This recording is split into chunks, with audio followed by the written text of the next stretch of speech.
নমস্কার বন্ধুরা, নিফটি অ্যানালিসিসে আপনাকে স্বাগত জানাই। নিফটির আজকে ফাইনাল ক্লোজিং যেটা পেয়েছি সেটা হচ্ছে 23,951। কালকে যদি ক্যান্ডেলের ক্লোজিং দেখি সেখান থেকে আমরা 247 পয়েন্ট নিচে এসে ক্লোজ করি।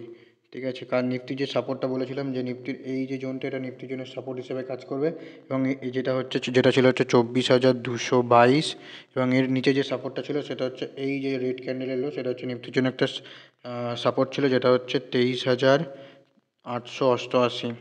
23,880 স্ট্রং সাপোর্ট। ঠিক আছে, মার্কেট কী করে, আজকে মার্কেট গ্যাপ ডাউন ওপেন হয় এবং গ্যাপ ডাউন ওপেন হওয়ার পর মার্কেট কোথায় আসে, 23,888-র নিচে মার্কেট যায়, একবার গেছিলো, কিন্তু সেখান থেকে মার্কেট কী করে উঠে এসে মার্কেট কিন্তু 23,888-র উপরেই কিন্তু মার্কেট আজকে ক্লোজিং দেয়।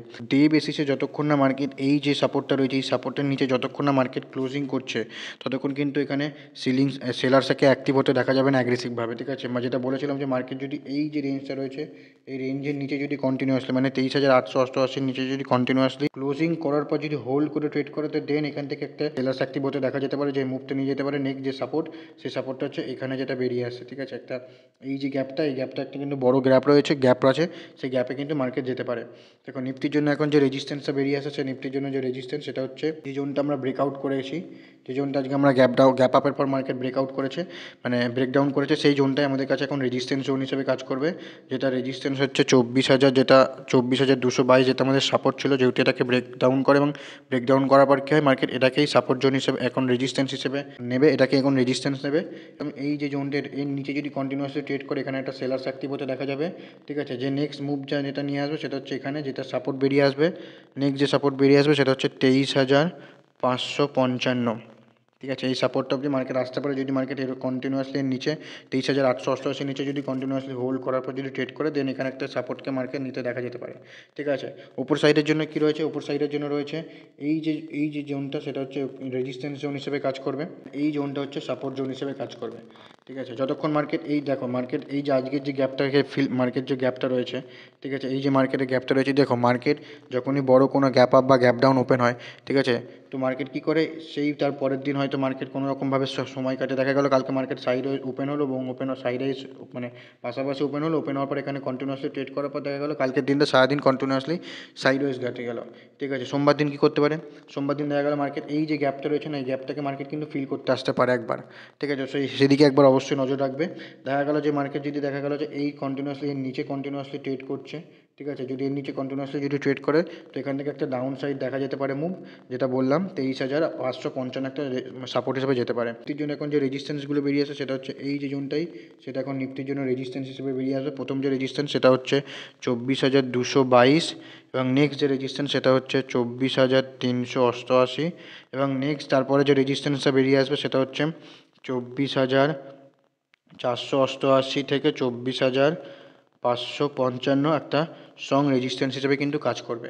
যে রাউন্ডে আমরা ব্রেকআউট করেছিলাম সেটাকে মার্কেট কী করে, সাস্টেন করার পর, সাস্টেন যেহেতু করতে পারে না, ওকে ব্রেকডাউন করে এবং তো ব্রেকডাউন করার পর কী হবে, এই জোনটাই আমাদের এখন রেজিস্ট্যান্স জোন হিসেবে কাজ করবে। তো চলুন নিফটির 15 মিনিট চার্টটা দেখি কালকে কেমন কি ট্রেড করতে পারে। যদি আমরা 15 মিনিটের চার্টে নিফটিকে দেখি, নিফটি আজ কী করে, নিফটি এই যে আমাদের যে জোনটা ছিল সেটা হচ্ছে সাপোর্ট ছিল, কী করে মার্কেট সাপোর্টের নিচে গ্যাপ ডাউন, একটা অনেক বড় পয়েন্টের একটা গ্যাপ ডাউন ওপেন হয় এবং গ্যাপ ডাউন ওপেন হওয়ার পর কী করে মার্কেট, যে সাপোর্টটা ছিল বলেছিলাম যে 23,888 স্ট্রং সাপোর্ট, মার্কেট সেই সাপোর্টের কাছে আসে এবং এখান থেকে সাপোর্ট নেওয়ার পর কী করে মার্কেট আজকের যে যদি দেখি আমরা এই যে জোনটা রয়েছে এই জোনের মধ্যে কিন্তু সারাদিন মার্কেট কনসোলেট করে যায়।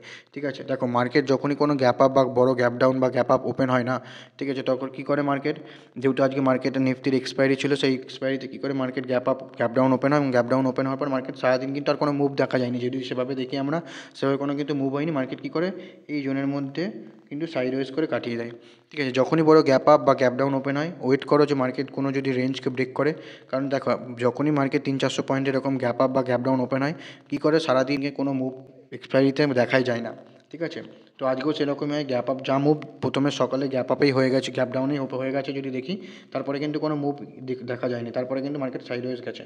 তো নিফটিতে কালকের জন্য কী হতে পারে, জন্য এখন এই যে জোনটা রয়েছে এটা হচ্ছে একটা সাপোর্ট জোন। ঠিক আছে, এটা হচ্ছে সাপোর্ট জোন এবং নিফটির যদি এই যে রেঞ্জটা রয়েছে যেটা হচ্ছে রেজিস্ট্যান্স হিসেবে কাজ করবে। ঠিক আছে, দেখা গেলো নিফটি কালকে পাশাপাশি ওপেন হলো, পাশাপাশি ওপেন হওয়ার পর যতক্ষণ না মার্কেট এই যে রেঞ্জটা রয়েছে না, এই রেঞ্জের মধ্যে যদি ট্রেড করে, তো এখানে শান্তিতে বসে থাকো, কারণ এই রেঞ্জের মধ্যে যতক্ষণ ট্রেড থাকবে ততক্ষণ মার্কেট এখানে সাইডওয়েজই থাকবে। যদি মার্কেট কন্টিনিউয়াসলি ট্রেড করার পর যদি আপসাইডে ব্রেক করে, আপসাইডে যদি ব্রেকআউট করে, দেন মানে এই যে লেভেলটা যদি রয়েছে এই লেভেলটাকে যদি ব্রেকআউট করে, তো নেক্সট যে রেজিস্ট্যান্স বেরিয়ে আসবে সেটা হচ্ছে আগের দিনের ক্যান্ডেলের যদি আমরা লো দেখি, সেই লো হচ্ছে নেক্সট রেজিস্ট্যান্স নিতে পারে মার্কেট, ঠিক আছে, যেটা হচ্ছে 24,222 একটা রেজিস্ট্যান্স হিসেবে নিতে পারে, ঠিক আছে। দেখা গেলো মার্কেট কী করলো, কন্টিনিউয়াসলি এখানে ওপেন হওয়ার পর মার্কেট গ্যাপ মানে এই যে রেঞ্জটাকে আপসাইডে ব্রেকআউট করতে না পারে কী করে, ব্রেকডাউন করে। ব্রেকডাউন করার পর 15 মিনিট হচ্ছে যে নেক্সট যে রেজিস্ট্যান্স বেরিয়ে নেক্সট যে সাপোর্টটা বেরিয়ে আসবে, সেই সাপোর্টটা হচ্ছে 23,777, এবং এরপরে যে সাপোর্টটা বেরিয়ে আসবে 23,555, এবং এরপরের যে সাপোর্টটা বেরিয়ে আসবে সেটা হচ্ছে 23,333, ঠিক আছে। এই সাপোর্টগুলোকে মার্কেট দেখা যেতে পারে। যদি দেখা গেলো মার্কেট কী করলো, এই যে রেঞ্জটা রয়েছে এই রেঞ্জের মধ্যে গ্যাপ দেখা গেলো মার্কেট গ্যাপ আপ ওপেন হলো, এই রেঞ্জের উপরে গ্যাপ আপ ওপেন হলো। গ্যাপ আপ ওপেন হওয়ার পর কী বলে, এখানে একটা সময় কাটানোর পর এই যে রেঞ্জটা হচ্ছে এই রেঞ্জটাকে যদি ব্রেকআউট করে এই যে হাই, এই হাই প্রথম টার্গেট থাকবে মানে রেজিস্ট্যান্স নিতে পারে। যদি এটাকে ব্রেকআউট করে তো নেক্সট যে রেজিস্ট্যান্স নিতে পারে মার্কেট, এই জোনটাতে মার্কেট রেজিস্ট্যান্স কিন্তু নিতে পারে, ঠিক আছে। দেখা গেলো মার্কেট এখানে ওপেন হওয়ার পর মার্কেট কন্টিনিউয়াসলি মানে ব্রেকআউট করতে না পারে ব্রেকডাউন করলো, তাহলে আজকে যে রেঞ্জটা বানিয়েছে এই রেঞ্জটাই নিফটির জন্য সাপোর্ট জোন হিসেবে কাজ করবে। যদি এটাকে ব্রেকআউট করে তো নেক্সট যে সাপোর্টগুলো বললাম সেই সাপোর্টগুলোকে মার্কেট দেখা যেতে পারে।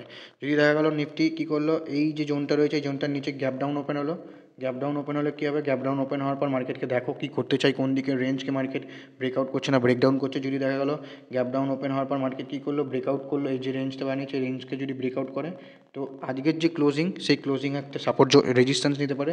যদি এটাকে ব্রেক করে তো নেক্সট আজকের যে জোনটা সেই জোনটা একটা মানে ধরতে গেলে আজকের এই জোনটা একটা সাপোর্ট রেজিস্ট্যান্স জোন হিসেবে কাজ করবে। যদি এটাকে ব্রেকআউট করে দেন নেক্সট যে রেজিস্ট্যান্স সেই রেজিস্ট্যান্স কিন্তু মার্কেট নিতে দেখা যেতে পারে, ঠিক আছে।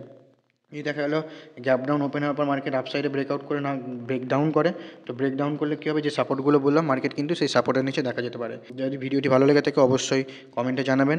দেখা হচ্ছে পরের ভিডিওতে, ততক্ষণ ভালো থাকবেন, সুস্থ থাকবেন।